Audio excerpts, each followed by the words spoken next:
As-siyam lugatan al-imsak wa nisyai. Puasa secara etimologi itu adalah menahan diri dari sesuatu. Menahan diri dari makan dan minum disebut dengan puasa. Menahan diri dari kentut itu puasa. Menahan diri untuk tidak berbicara dengan orang itu puasa secara etimologi.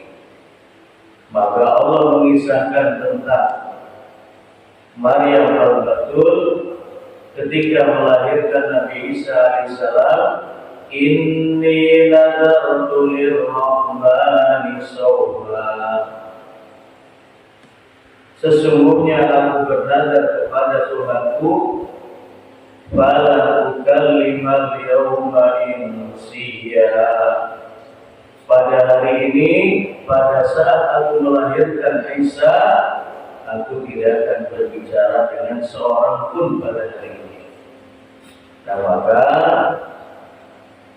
Maryam al-Batul yang bernadar tidak berbicara pada hari itu disebut dengan shauma, berpuasa.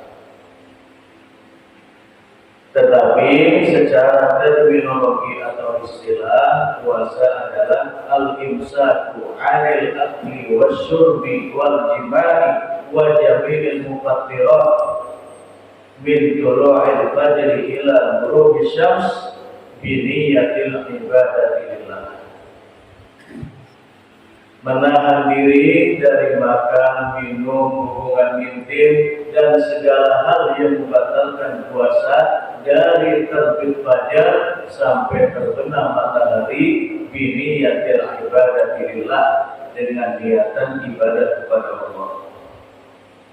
Maka orang yang menahan diri dari makan minum dalam seharian tetapi tidak berniat untuk ibadah, itu dalam pandangan Allah bukan termasuk puasa, bukan termasuk siam. Kama kutiba 'alal ladzina min qablikum, sebagaimana puasa itu telah diwajibkan atas umat-umat sebelum kalian.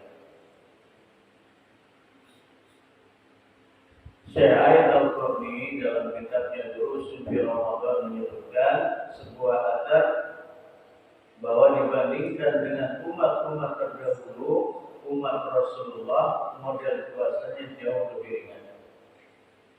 Salam kana yasumu dahra, karena model puasanya Nabi Muhammad alaihissalam itu setiap hari puasa. Kemudian datang Daud alaihissalam, yasumu yawman wa yuftiru yawman. Syariat puasa Nabi Daud dan pengikutnya itu sehari puasa, sehari berbuka. Artinya dalam satu tahun mereka berpuasa 6 bulan. Wa kana Isa alaihissalam yasumu yawman wa yuftiru yawmain. Kemudian setelah itu datang syariat Nabi Isa alaihissalam, sehari puasa, 2 hari berbuka. Hari Ahad puasa, Senin Selasa tidak, Rabu puasa lagi, demikian seterusnya. Artinya dalam satu tahun mereka puasa 4 bulan. Nah, maka dibanding dengan puasa Nabi sebelum kita, puasa kita lebih ringan, jauh lebih ringan. Hanya puasa Ramadan. La'allakum tattaqun. Ending dari puasa itu adalah terwujudnya pribadi yang muttaqi, bahwa ketakwaan itu dibangun di atas 4 fondasi. Fondasi pertama, kemudian fondasi yang kedua, wal amalu, mengamalkan apa yang diturunkan kepada Rasulullah, yaitu Al-Quran. Semakin kita banyak mendengarkan Al-Quran, semakin kita banyak tilawah Al-Quran, semakin banyak kita tadarus Al-Quran. Fondasi takwa ketiga adalah wal qana'atu bil qalil, merasa puas ridho dengan pemberian Allah walaupun sedikit yang Allah beri. Jadi hidup manusia itu sangat sinawang. Melihat orang lain enak, belum tentu yang mengalami itu enak. Kalau bahasa orang sono, pelangi selalu di atas orang lain. Ketika Rasulullah menyelupkan telunjuknya, kemudian diangkat telunjuknya ke air laut, kemudian diangkat. Kata Rasulullah, itulah perumpamaan ilmu kalian atau perumpamaan dunia. Hanya setetes ini. Dari kenikmatan akhirat itu yang seluas lautan. Tapi manusia mengejar kesenangan dunia, lupa dengan kesenangan akhirat. Karena bahagia itu filqalb, di dalam hati. Semakin hati kita bersyukur, semakin kita bahagia. Tetapi hati kita semakin kufur nikmat, kebahagiaan semakin menjauh. Itu. Dan yang sebelum Ramadan sudah Allah panggil, inna lillahi wa inna ilaihi raji'un. Ibu wakil wali kota semalam sore meninggal dunia. Artinya tidak bertemu dengan Ramadan.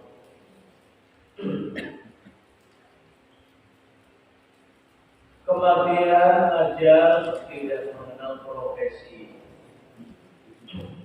Ada yang masih jaya-jayanya, karirnya masih naik-naiknya, Allah cabutnya wajah.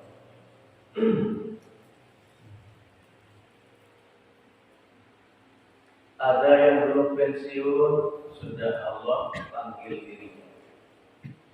Jadi tidak perlu pensiun.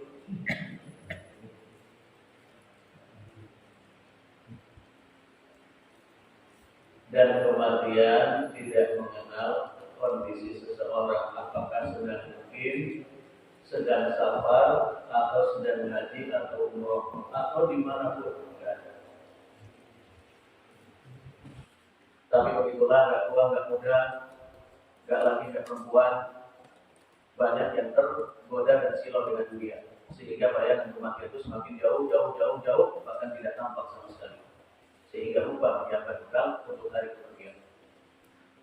Padahal masa depan kita baik dan buruk, indah dan tidak suram, bahagia atau merana di sana, itu berawal dari kematian kita.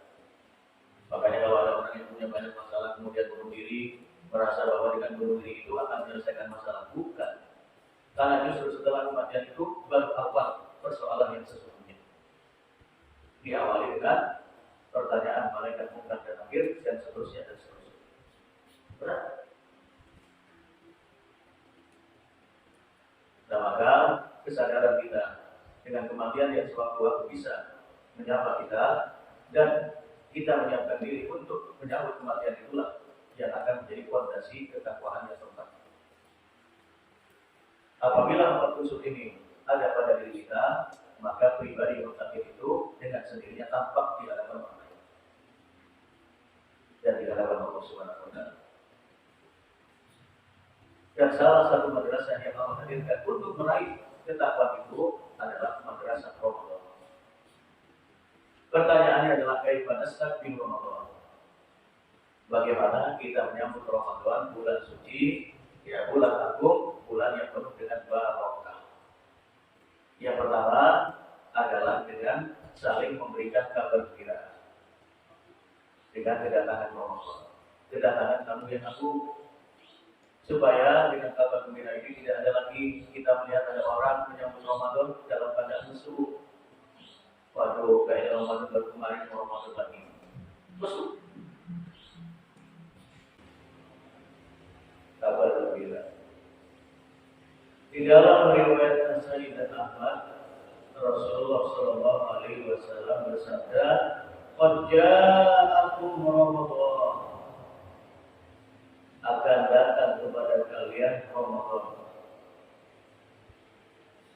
Syahrul Mubarakun, bulan yang penuh berkah. Berkah itu maknanya an-numu wa ziyadah. Ada pertumbuhan, ada perkembangan, dan ada tambahan. Itu namanya berkah. Umur yang berkah bisa jadi umurnya nggak panjang, tetapi dengan umur yang Allah sediakan untuk kita, kita mampu mengisinya dengan banyak amal, banyak ketaatan, banyak ukiran kebaikan. Itu namanya umur yang berkah. Harta yang barokah, harta yang ada hak orang lain disisihkan. Selain zakat, banyak berderma. Itu berkah. Pada bulan Ramadan, pintu-pintu surga dibuka. Pintu-pintu surga dibuka.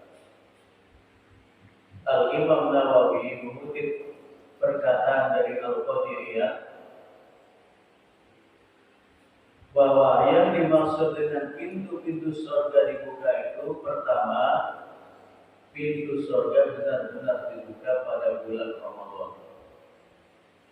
Yang kedua, makna yang tersirat adalah orang dimudahkan untuk melakukan ketaatan dan kebaikan. Dimudahkan, diringankan. Maka dengan datangnya bulan Ramadan, orang pada sadar bahwa mereka itu punya rumah Allah yang harus dikunjungi. Maka di bulan Ramadan, sholat berjamaah penuh. Apalagi sholat tarawih. Padahal di bulan-bulan yang lain, gak tahu sholat apa enggak, yang jelas jarang bersih. Kemudian wanita-wanita muslimah selain di bulan Ramadan banyak yang rambutnya tergelai terurai, tapi di bulan Ramadan semuanya tertutup rapat. Termasuk para presenter di TV, membaca berita di TV, termasuk artis-artis sinetron. Kalau sudah Ramadan itu bermunculan sinetron Islami pakai jilbab. Iya. Padahal di bulan-bulan yang lain pakaiannya you can see my cat. Itu maksud dari pintu-pintu surga itu. Wa tughlaqu fihi abwabul jahim. Kemudian di bulan Ramadan pintu-pintu neraka ditutup. Maknanya kata Al-Qadiriyah yang dikutip oleh Imam Nawawi, maknanya adalah orang dimudahkan untuk menjauhi maksiat. Di samping betul-betul pintu neraka ditutup. Tapi mana yang tersirat, orang-orang dimudahkan untuk menjauhi maksiat. Dalam kesehariannya burung itu biasa, tetapi di bulan Ramadan ketika bertemu ibu-ibu, ada yang mau bicarakan orang, lagi puasa. Gak boleh ngomongin orang. Memang boleh ngomongin orang selain bukan di hari-hari puasa. Gak boleh juga, tetapi orang tersadar.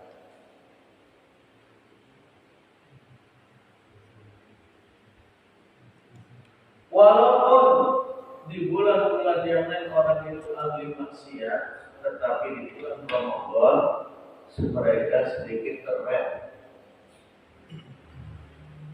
Ada sifat malu sedikit sehingga menghindari dosa dan maksiat paling tidak di hadapan orang. Wasufidatis syayatin, kemudian setan-setan dibelenggu. Itu di bulan Ramadan. Pertanyaannya adalah kalau memang setan itu dibelenggu, kok masih ada orang yang selingkuh di bulan Ramadan? Masih ada orang yang judi di bulan Ramadan? Masih ada orang yang berkaraoke dengan pasangan lain di bulan Ramadan? Masih ada orang yang rupi? Masih banyak orang yang melakukan dosa-dosa besar di bulan Ramadan.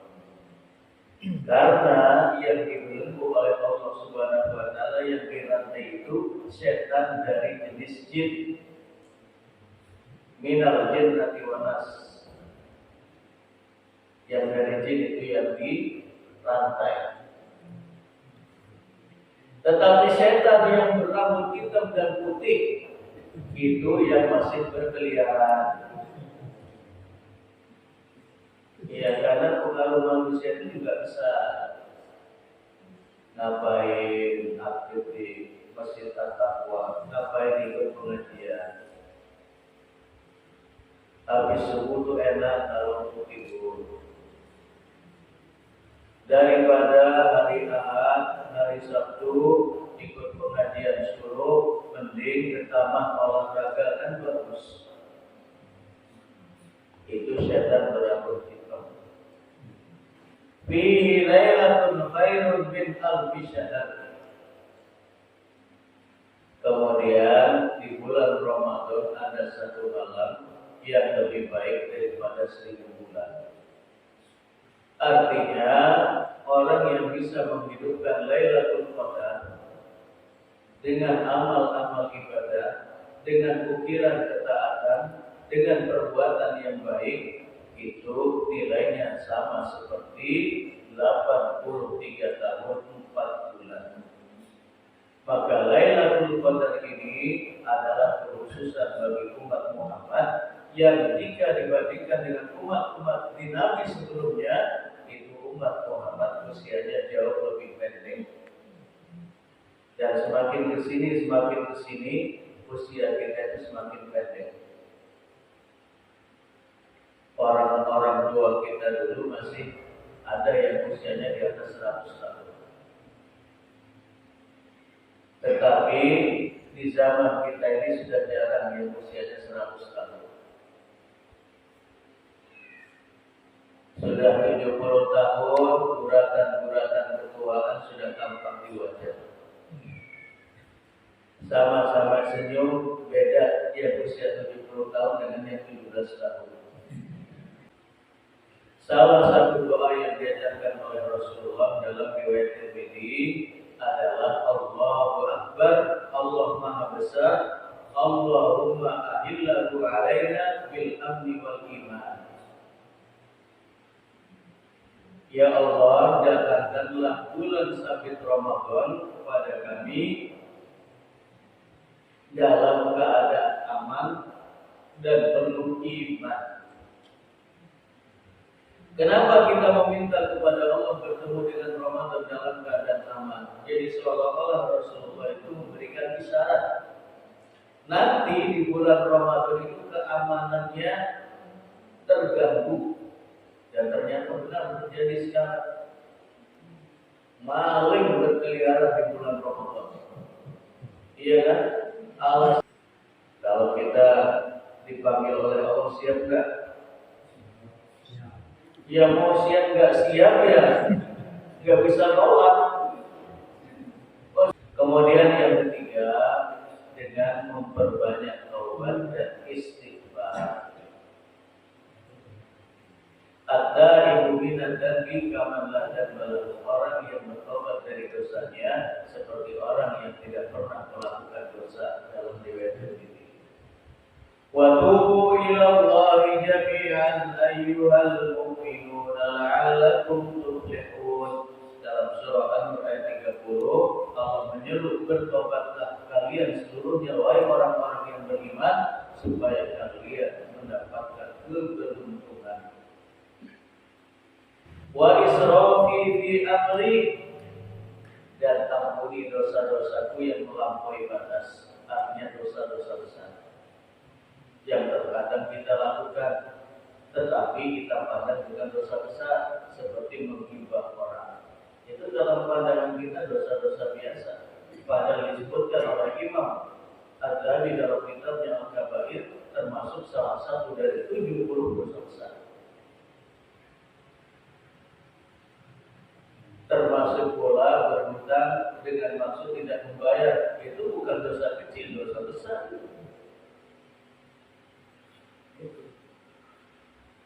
Wa ma anta a'lamu bihi minni, dan kau lebih mengetahui dosa-dosa yang aku lakukan, bahkan dari diriku sendiri yang kadang-kadang lupa untuk mencatatnya sebagai dosa. Allahumma firli jiddi, ya Allah ampuni dosa-dosaku yang aku lakukan dengan kesungguhan hati. Memang Bapak Ibu ada dosa yang dilakukan dengan kesungguhan hati, memang ada. Ya ada. Orang bisa selingkuh itu ya karena sungguh-sungguh. Kalau nggak sungguh-sungguh nggak jadi selingkuh itu. Orang yang mengambil harta orang itu kalau nggak sungguh-sungguh ya nggak jadi. Oh kasihan, kalau harta saya diambil orang gimana? Kalau pikir kayak gitu ya nggak jadi.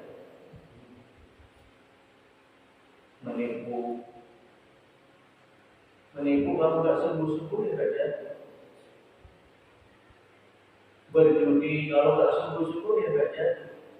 Sudah diomongi dinasehati sekian banyak nggak mempan. Kenapa? Karena sungguh-sungguh melakukan dosa.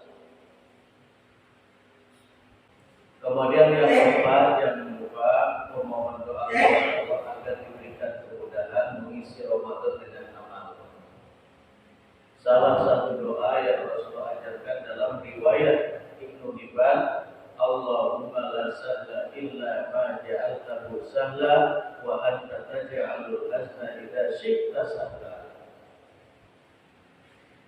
Ya Allah, Allahumma la sahla illa ma ja'altahu sahla. Tidak ada yang mudah kecuali yang Kau mudahkan ya Allah. Termasuk mengisi Ramadan, biasanya mudah, tapi kalau Allah beratkan, menjadi berat. Wa anta taj'alul hazna idza syi'ta sahla. Dan Engkau jadikan yang sulit itu ya Allah, jika Engkau berkehendak akan menjadi mudah yang sulit itu. Ya termasuk kemudahan mengisi Ramadan, maka kita berdoa dengan doa itu mudah-mudahan Allah mudahkan. Ya. Kemudian yang terakhir, menyiapkan bekal akal, bekal hati, dan bekal fisik. Bekal akal, bekal pikiran itu mengisi akal kita dengan fikih Ramadan. Maka sebelum Ramadan kita banyak baca buku, banyak mendengarkan ceramah tentang fikih Ramadan supaya kita mengetahui apa yang mesti dilakukan di bulan Ramadan, apa saja yang harus dihindari, amal-amal unggulan apa saja yang harus kita hadirkan. Punya prinsip mengikuti Rasulullah salat tarawih dan witir 11 rakaat, kemudian dia sholat di masjid yang 23, kemudian dia 8 rakaat mundur. Sesuai sunnah itu? Kata Syekh bin Baz, bertentangan dengan sunnah. Karena sunnahnya adalah sholat bersama imam sampai selesai. Jangan selesai dulu sebelum imam selesai, kasihan imamnya ditinggal. Kalau gitu. Termasuk tilawah Al-Quran, tadarus Quran itu khususnya di malam-malam Ramadan. Kemudian memperbanyak doa, terutama pada saat kita berpuasa, terlebih lagi menjelang berbuka puasa, di mana doa kita terkabul. Kemudian banyak bersedekah. Di antara sedekah di bulan Ramadan adalah takfir shaimin, memberikan buka puasa. Yang pahala sama seperti orang yang berpuasa. Yang penting adalah iktikaf. Ulama Malikiyah menyebutkan minimal iktikaf itu lailah, 1 malam. Dan 1 malam itu secara sempurna dihitung sebelum maghrib sudah di masjid, keluar setelah subuh, itu 1 malam sempurna. Tetapi sebagian besar ulama memberikan pendapatnya bahwa iktikaf itu kapan saja dan tidak dibatasi waktunya. Jadi walaupun 1 jam, 2 jam di masjid, kalau niatnya iktikaf itu termasuk iktikaf. Ya syukur-syukur bisa malam sempurna, tapi kalau tidak beriktikaf beberapa jam, itu mudah-mudahan berbalas dengan pahala yang besar. Yang penting isi dari iktikaf itu ditunaikan. Bukan berangkatnya dari rumah jam 11 malam, pulang jam 2, tapi begitu sampai di masjid tidur. Itu cuma pindah tidur namanya, bukan etika. Kemudian amalan sebelum terakhir itu umrah di bulan Ramadan secara khusus. Karena Rasulullah bersabda dalam riwayat Bukhari, umratun fi Ramadan ka'ajjatin ma'i. Orang yang umrah di bulan Ramadan pahalanya seperti orang yang berhaji bersama Rasulullah SAW. Yang terakhir adalah dengan memperbanyak istighfar. Karena sehebat apapun kita beramal, tetap tidak sempurna, banyak kekurangan-kekurangannya. Sholat rakaat pertama sampai ketiga bisa khusyuk, tapi keempatnya pikirannya sudah kemana-mana. Derma juga demikian. Tidak seluruhnya derma yang kita berikan itu ikhlas semua. Kadang-kadang ada bisikan syaitan, ya enggak apa-apa lah, karena dikit dengan sedekah ini kata saya bertambah.